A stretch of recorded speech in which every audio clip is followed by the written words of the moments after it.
Till now we have been talking about the complexities of organizational behavior and how it needs to be understood. Here we are looking into three things. One is the structure of the organization, which is the latest approach. Secondly, it is the interdisciplinary part, how psychology affects organizational behavior, and lastly how the structure and behavior, they are related. So, let us start with the structure, because we talked about the projects last time. The latest structure, due to this project part, it is superimposed on functional structure, the project structure, and project is time bound, goal bound and technology bound.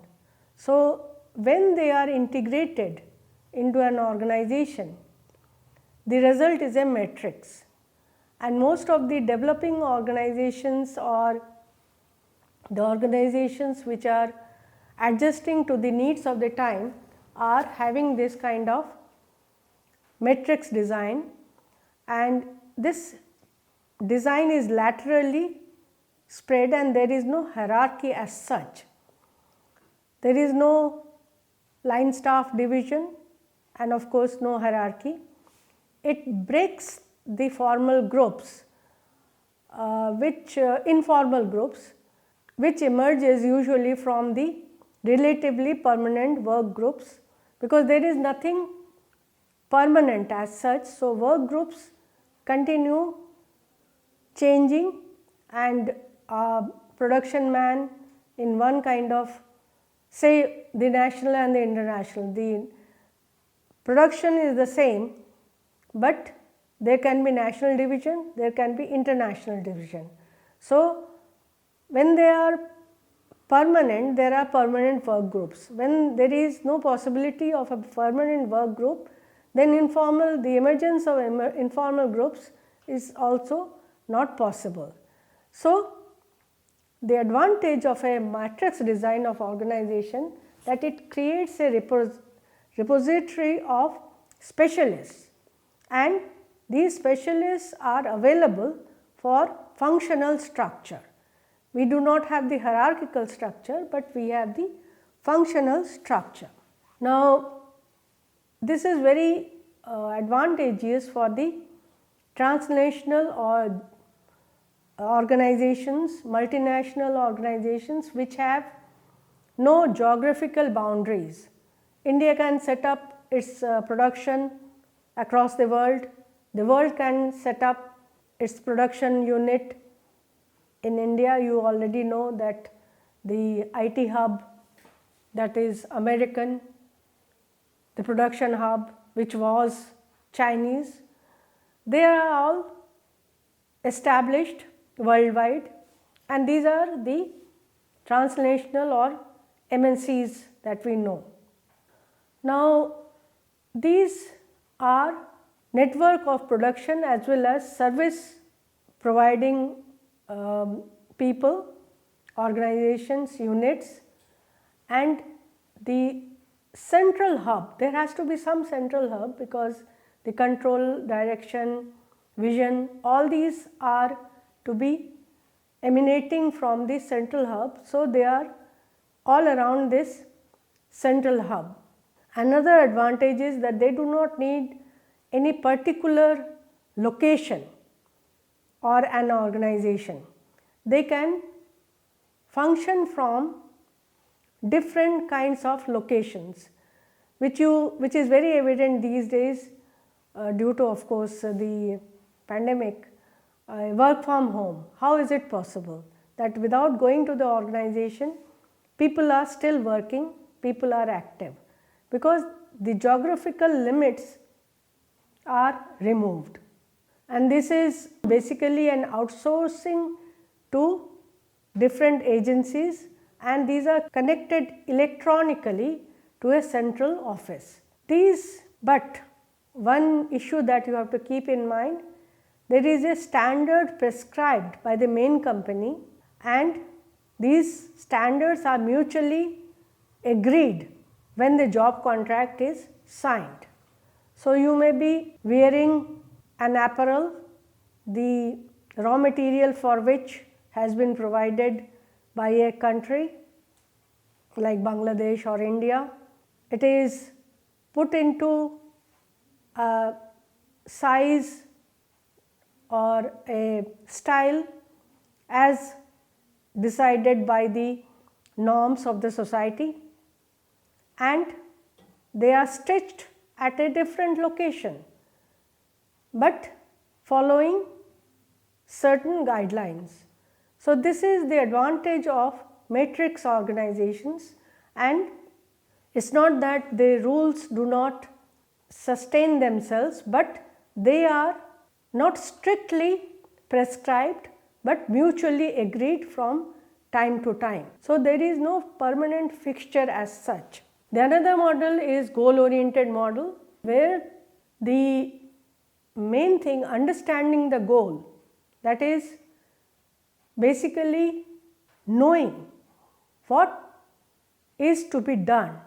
Now, this is empowerment of the individual as well as the group, where they are enabled to understand, compare and cognize, recognize whatever is required. So, this cognitive ability is the mainstay which is able to receive the requirements, organize itself as per the requirement and respond to any external stimulus. This is basically a conjoining or bringing parity between what is existing, that is latent state of mind, and manifest behavior, how we behave. To summarize, it may sound a little difficult, but this cognition is basically recognizing the goal, recognizing the processes that are required for reaching the goal, recognizing the materials that are needed for making the product or service, and understanding who provides, what kind of people are required, what kind of mindset is required to be put into those people, and this is basically a proactive way of understanding the organizational behavior, relating it to its structure, then this basic understanding going towards its goals, and how do we formulate the goals, reformulate them, change them. All these parts are the cognitive ability of the individual. If it is not developed, then it will be difficult to put it into practice. So, what happens here? This is a triangular model. One part is the person, the individual with his or her differences, abilities. The other is the behavior that is exhibited or expected to be exhibited by the person, and how environment at the base, how environment is going to affect both the person as well as his or her behavior.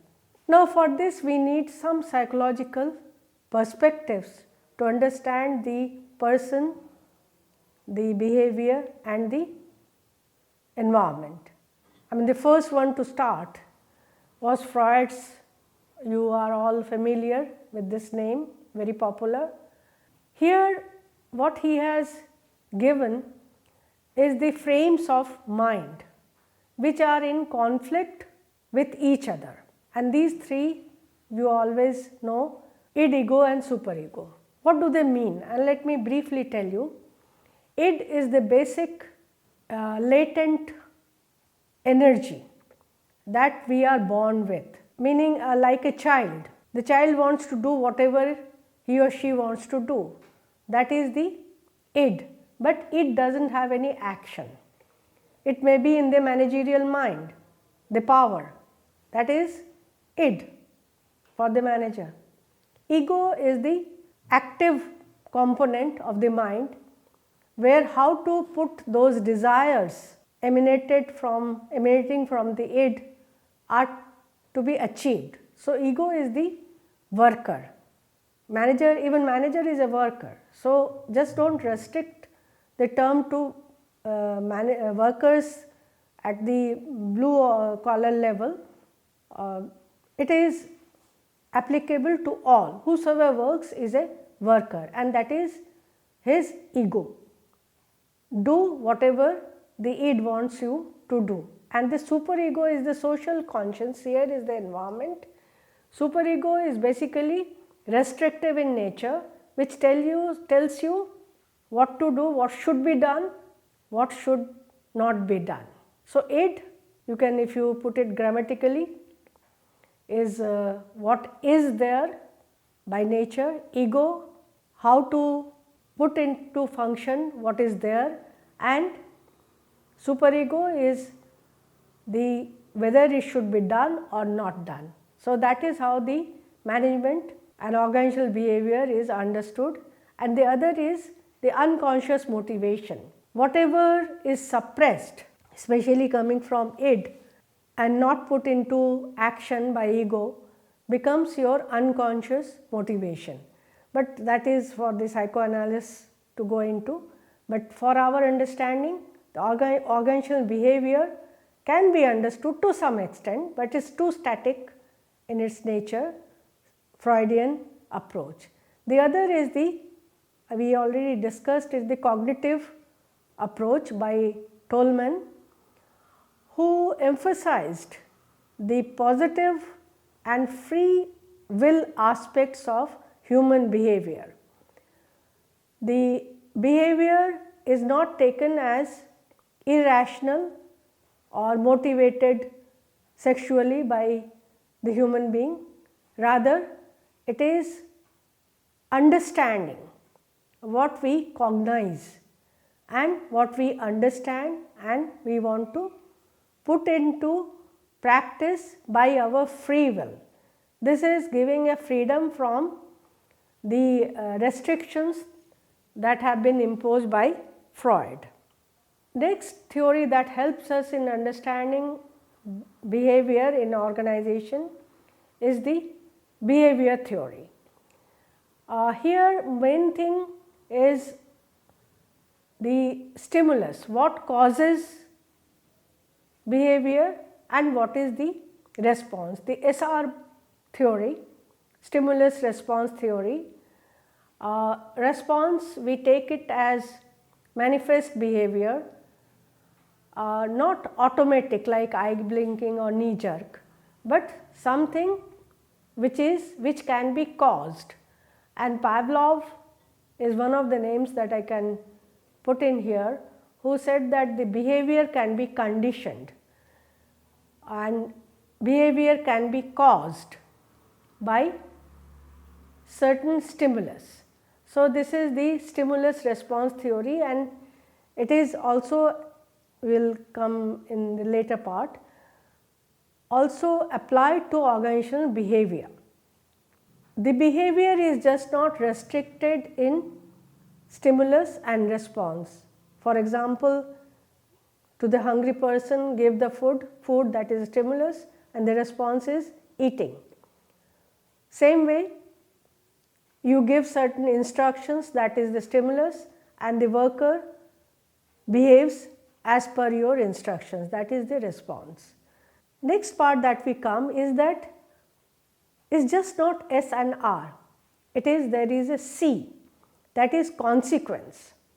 What is the consequence of a behavior is going to shape your behavior.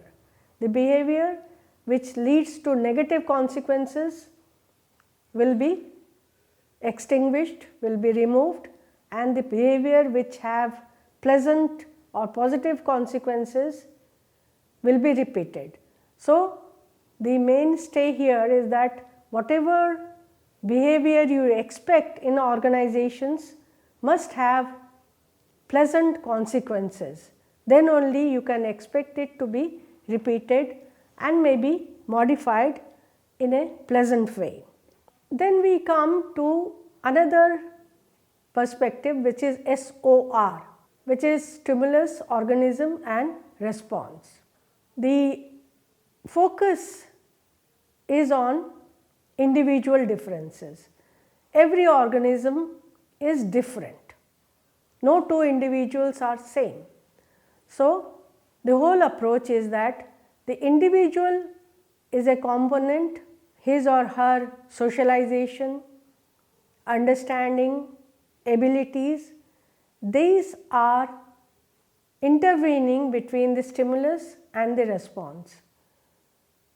I had also said earlier that the same stimulus cannot cause the same response, and this happens because of the interventions of the organism, the person. Same training may be given to a lot of people, but they may not behave in the same way because they are individuals. So, you cannot have a mechanical approach towards organizational behavior, because there is an individual who is committing, doing the behavior. And one way, my favorite approach is by Fred Luthans, a very well known organizational behaviorist, where he is integrating all. He is talking about the stimulus, whatever incentive or purpose that you have the you are there organism, then your behavior and what kind of consequence the behavior has produced. This is the Sobc model, which is a combination of stimulus response, SOR, stimulus, organism and response, and includes the total person, plus one very important thing is the human dignity of the person. A person has to have the capacity to decide whether to work or not to work. If it interferes with his or her dignity, then the person may not like to function like a machine, not in the expected way, because it interferes with the dignity. And that is why, especially in these days, looking at the women workers, people are not paying attention to the dignity of women, and they are putting into various mechanisms which were taken by the women as barriers, as barricades to their development. But these barricades were actually not barricades of the individual, they were barricades to their dignity. So, this is the way, following the Sobc model, we can understand the human dignity and effectively put people's behavior in a particular way. And this paradigm is becoming very popular in today's world.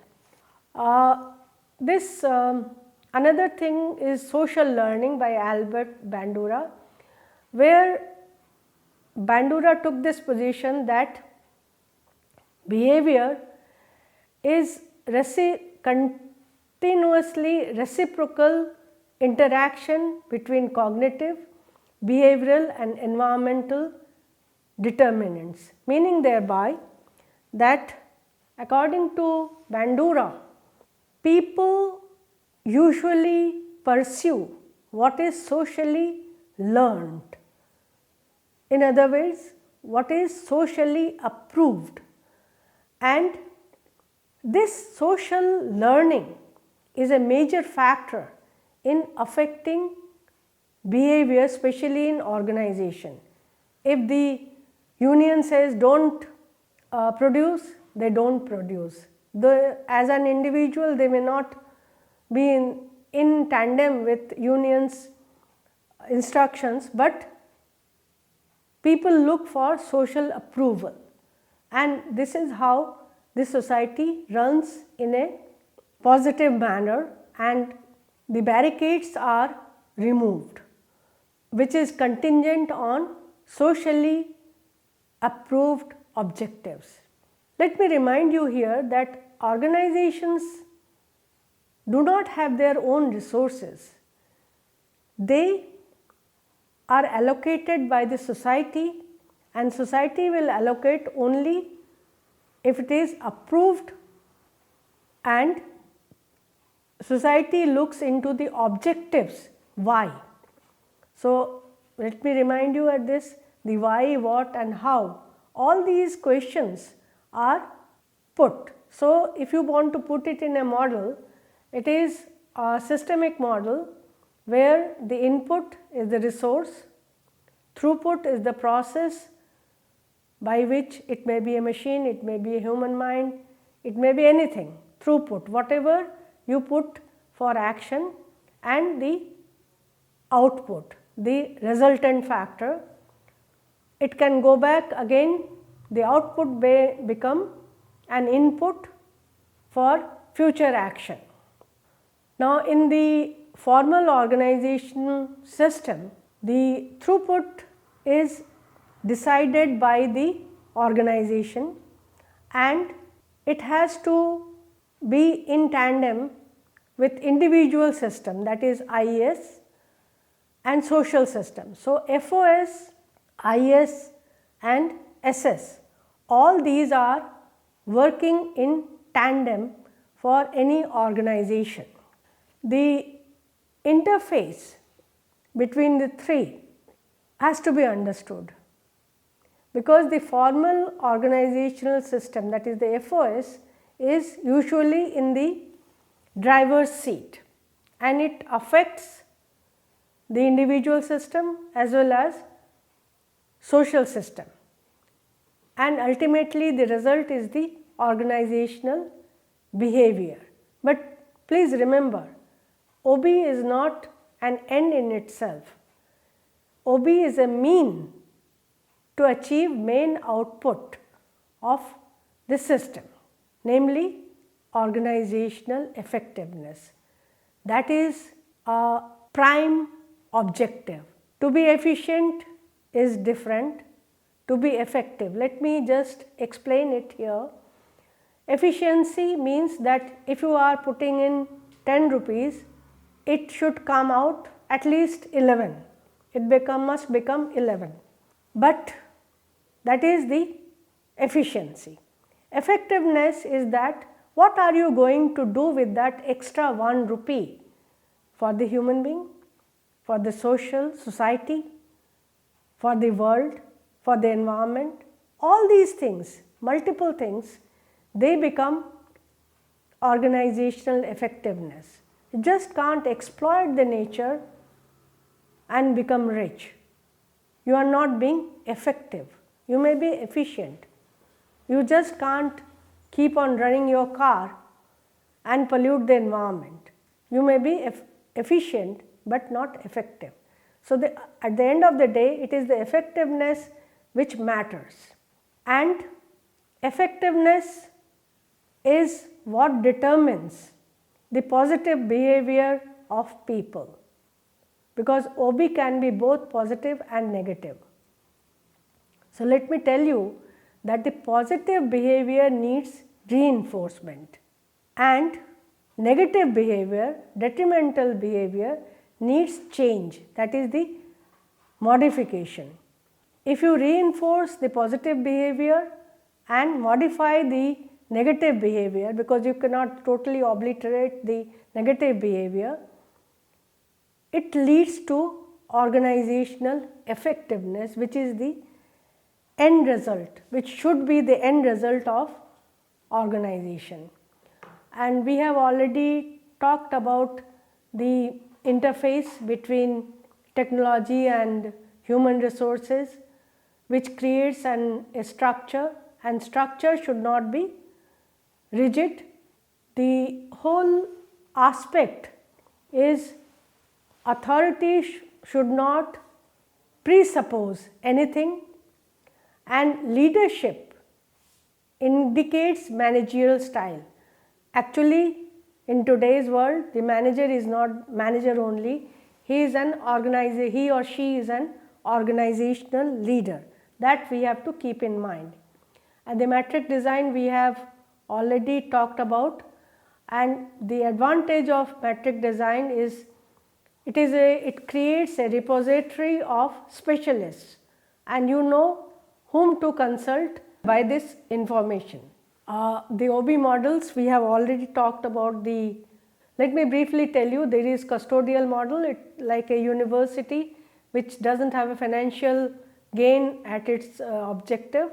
It actually takes the people in its own fold and uses its resources to develop them, and organizational dependence is not the main aim. They are independent, and the performance rate is pretty high if you follow the custodial model. The supportive model is related to custodial model, where the leadership is towards participation and involvement of employees in decision making.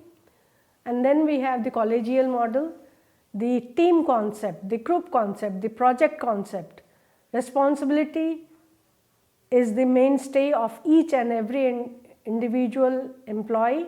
They need very little direction, and self-development makes the climate conducive and going towards self-fulfillment and self-actualization, which is the main aim of human existence. Thank you very much.